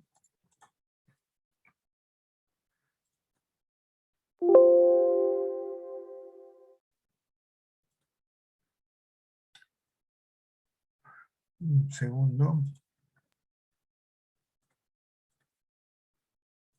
Muy bien. ¿Qué condiciones, seguimos con las diapositivas, ¿no? ¿Cuáles son las condiciones que debe cumplir una caldera, ¿no? Porque siempre vemos que una caldera está funcionando y no sabemos pues si está dándonos las condiciones que debería trabajar una caldera, así que vamos a ver en forma indirecta cuáles son esas condiciones, ¿no? Para que trabaje obviamente la caldera en forma correcta, ¿no? La incorporación de materiales apropiados, una mano de obra calificada, cumplimiento de reglas idóneas de fabricación. A ver, ¿en qué consiste este tema, no? Puede parecer muy superficial este tema, pero es de importancia mayúscula, ¿no? Cuando se habla de materiales apropiados, se refiere, por ejemplo, que la empresa que hace el mantenimiento debe asegurarnos que los materiales que está utilizando sean los correctos. Lo más usual, les comento, lo más usual es que siempre la bomba, si es que es centrífuga, se rompan los sellos, ¿no? Y la empresa pues utiliza o la reemplaza con un sello muy malo, y por lo tanto eso significa que lo va a romper, o de lo contrario, no es un problema del sello, y es un problema de cavitación, y por lo tanto lo único que hace la empresa es cambiar el sello y no soluciona el problema de cavitación, y por lo tanto ese sello se va a romper posteriormente. Entonces, habría que buscar el punto medio para que el material esté acondicionado y pueda sufrir estos tipos de, digamos, problemas de cavitación y no se rompa. Porque recuerden, una caldera parada es una caldera que para la planta, ¿no?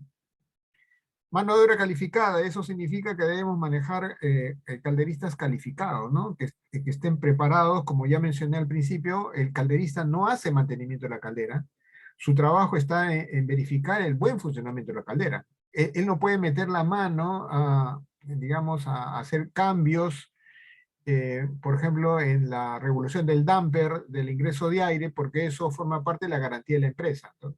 Por lo tanto, el calderista no hace mantenimiento, pero sí debe verificar el buen funcionamiento de la caldera, encontrar cuáles son los problemas que hay. Entonces, para eso necesita un personal calificado, ¿no? Y las reglas de fabricación idóneas, cumplir las reglas de fabricación, eso ya es una responsabilidad de la empresa que hace mantenimiento, ¿no?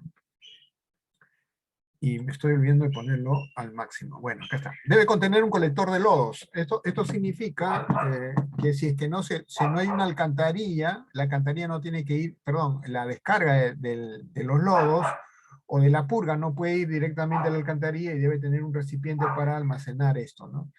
En una planta industrial está de más decirlo, porque recuerden que en una planta industrial no solamente se recibe o hay agua de descarga producida por la caldera, sino por otros dispositivos de la planta que pueden eliminar agua, y por lo tanto siempre la planta debe tener una cisterna de tratamiento de sus aguas residuales. Entonces, a eso se refiere de tener un colector, ¿no? Un recipiente, pero repito nuevamente, si la empresa, digamos, descarga agua, esta debe tener ya una cisterna donde se debe hacer el tratamiento correspondiente, ¿no? Y luego vamos a ver este tema de la purga y de los lodos que puede producir, ¿no? Capacidad de agua y vapor suficiente para prevenir fluctuaciones de vapor y del nivel de agua. ¿Eso qué significa, no? Tener pues la capacidad, un recipiente para que pueda cubrir la demanda de agua en ciertos momentos, ¿no? Recuerden ustedes que la caldera va a requerir un consumo de agua diario, y ese consumo de agua diario no va a ser proporcional por horas. ¿Eso qué significa? Que siempre va a consumir 10 litros cada hora, ¿no? Es muy probable que en un lapso de tiempo consuma pues 50 o 100 litros y después en un lapso de tiempo consuma menos. Entonces eso significa que debemos tener una cisterna adecuada para cubrir casualmente esas demandas de agua y no haya problemas de abastecimiento de agua a la caldera. Recordando siempre, señores, que este recipiente, digamos, de provisión de agua a la caldera, no es simplemente tratar el agua y almacenarla. Si hablamos de un tratamiento eficiente de la caldera y del agua, debemos tener retorno de condensados. Y por lo tanto ese recipiente que va a alimentar agua a la caldera conlleva a la unión de dos corrientes, ¿no? Agua fresca de reposición, que viene de los sistemas de tratamiento de agua, y los sistemas de colección de condensados. Entonces hay que tener en cuenta la cantidad, el volumen, para decirlo más precisamente, de este recipiente, ¿no? Para prevenir casualmente estos problemas, ¿no? Si es que no, obviamente, si es que va a haber, y esto hay que coordinarlo directamente con planta, ¿no? Porque planta es la que me dice cuánto vapor va a consumir por hora. Y eso significa litros de agua o kilos de agua que tenemos que prever para este tipo de problemas, ¿no? A ver, dice la constante circulación de agua en el interior para mantener la temperatura uniforme en todas sus partes. Esto es válido cuando tenemos una caldera, por ejemplo, de unos 1000 bhp para arriba. Para calderas pequeñas, la recirculación de agua interna no es válida. ¿Y por qué debemos recircularla cuando es una caldera de 1000 bhp? Por la cantidad de agua que tiene. Si yo les hiciera una pregunta, ¿dónde una olla con agua se calienta más rápido? ¿Cuando la dejo tal cual o cuando lo estoy moviendo?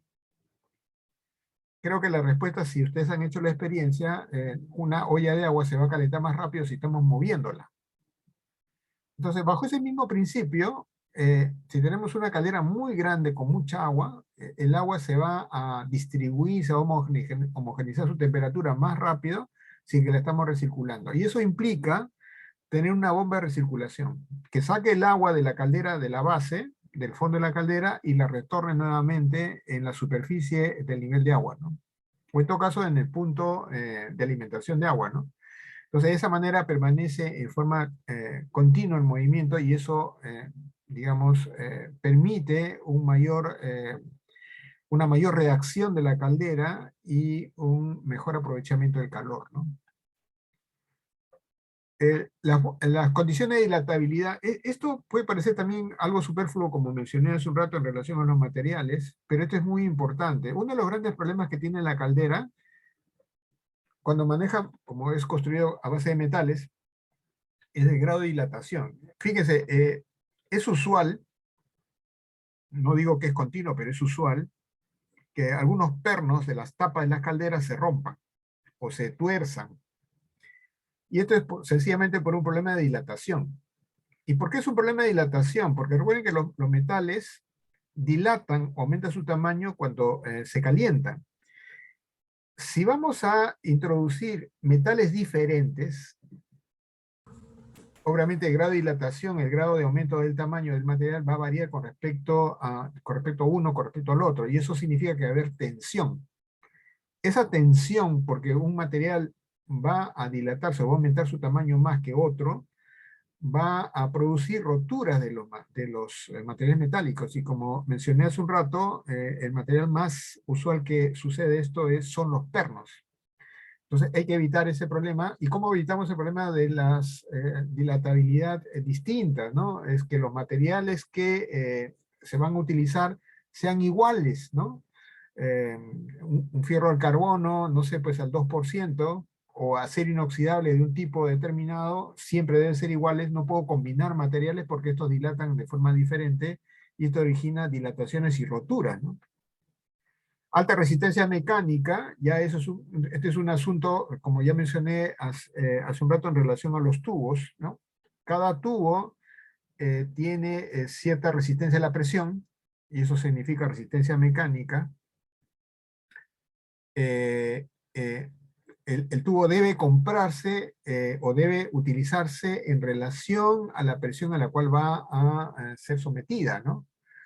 Recuerden que un piro tubular, la presión va a estar fuera de los tubos, ¿no? Y esa presión va a ocasionar que haya oclusión de la tubería si es que no está acondicionada la presión correcta, ¿no? La cámara de combustión debe ser de tal tamaño que permita que la llama se desarrolle en forma completa dentro de la cámara.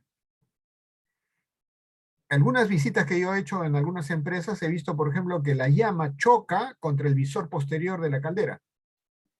Y eso es esto es una pésima forma de manejar la llama, por ejemplo, ¿no?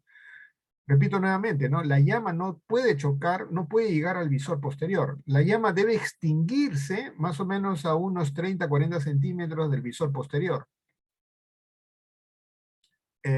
Eso con respecto a la longitud.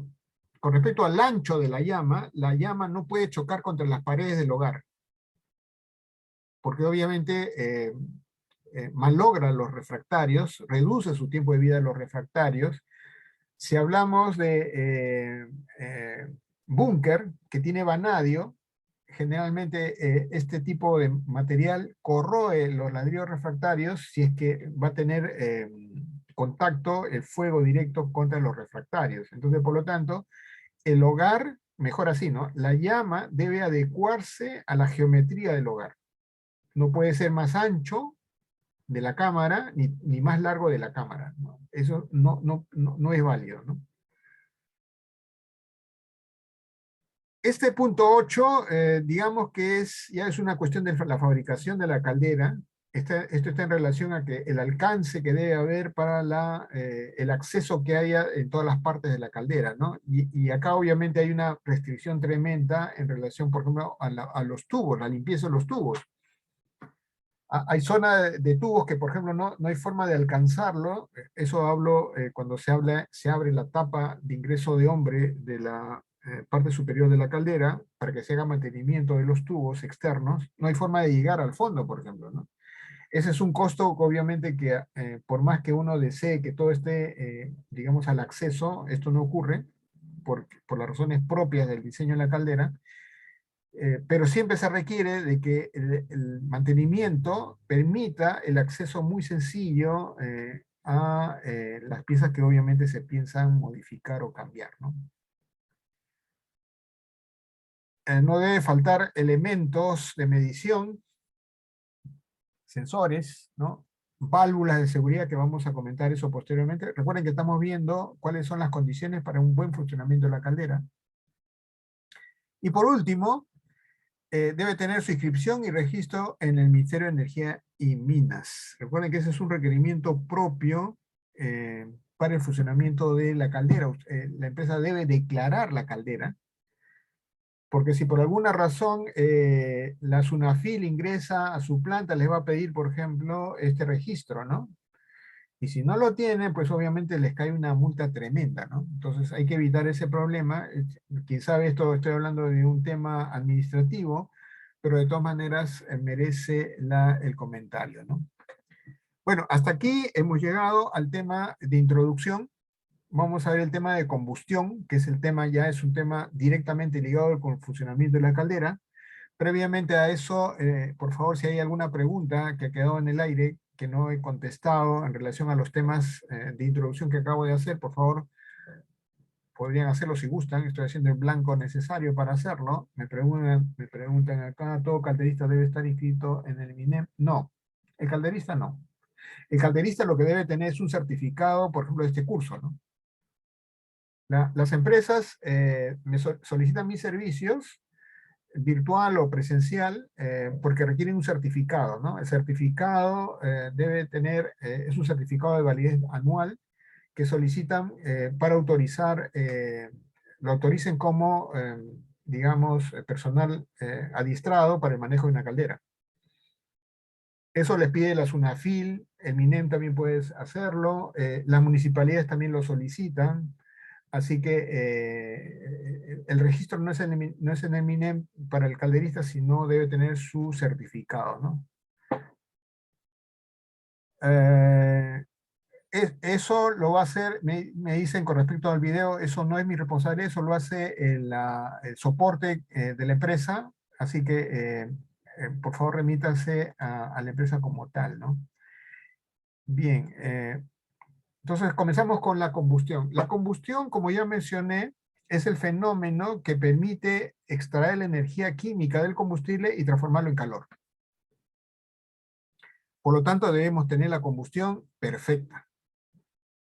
Si es que no extraemos la energía del combustible en forma de calor, vamos a tener combustible sin quemar.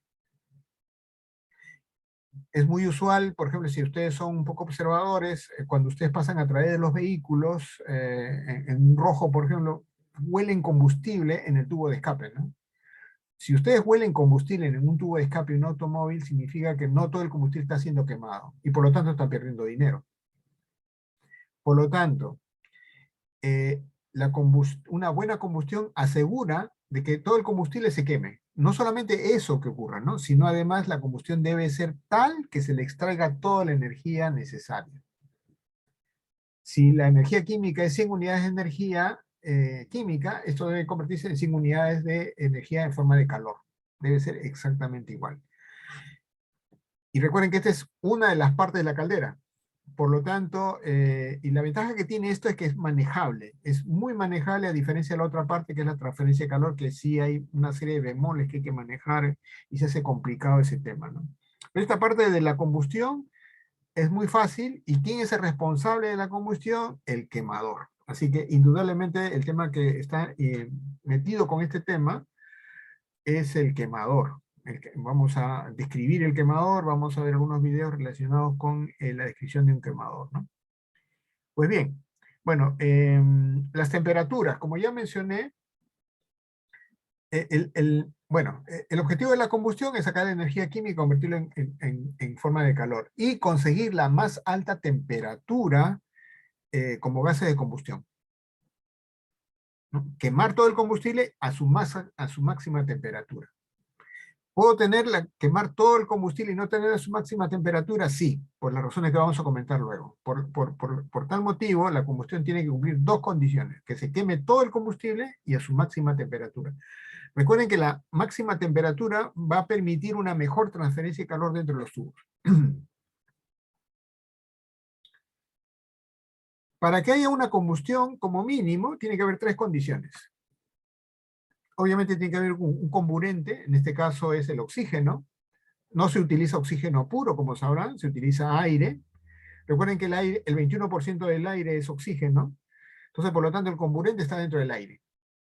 Y por lo tanto se convierte en un ingrediente de la combustión.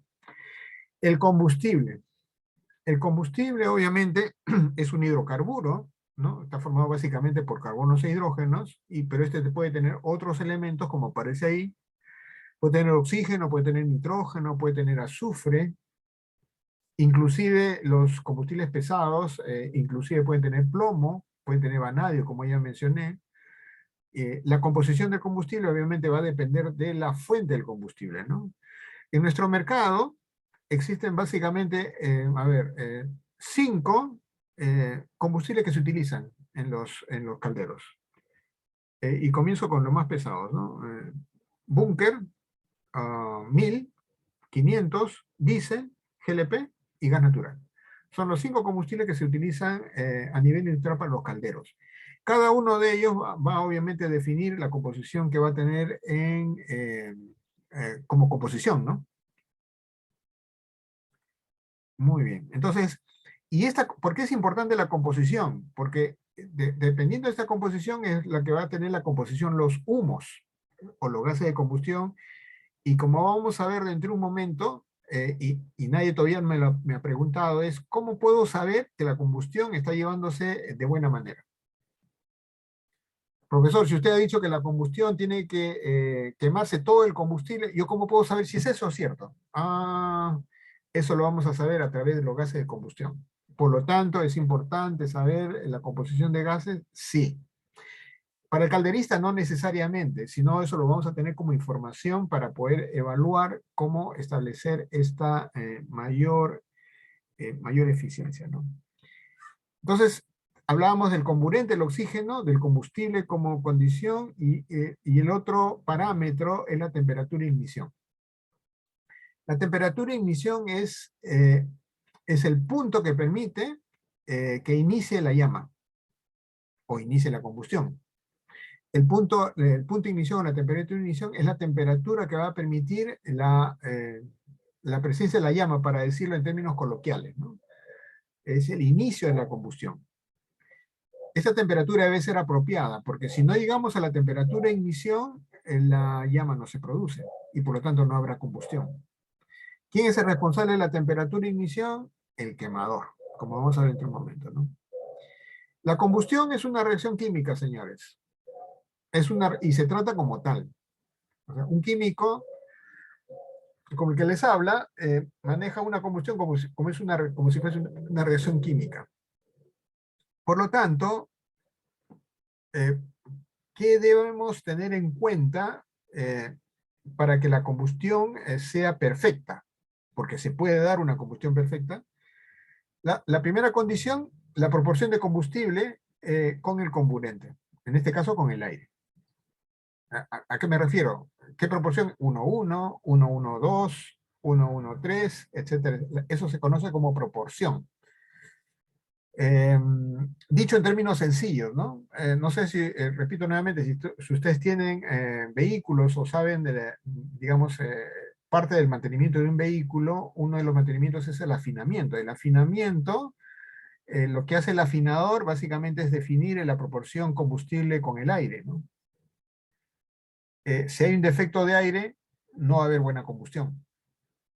Si hay un exceso de aire, va a haber una buena combustión, pero voy a tener la temperatura de los gases muy bajos. Entonces, por lo tanto, tiene que haber un afinamiento, y a eso se conoce como la proporción de combustible comburente. ¿Quién hace eso? El que les hace el mantenimiento de la caldera. La empresa que les hace el mantenimiento de la caldera define la cantidad de combustible comburente.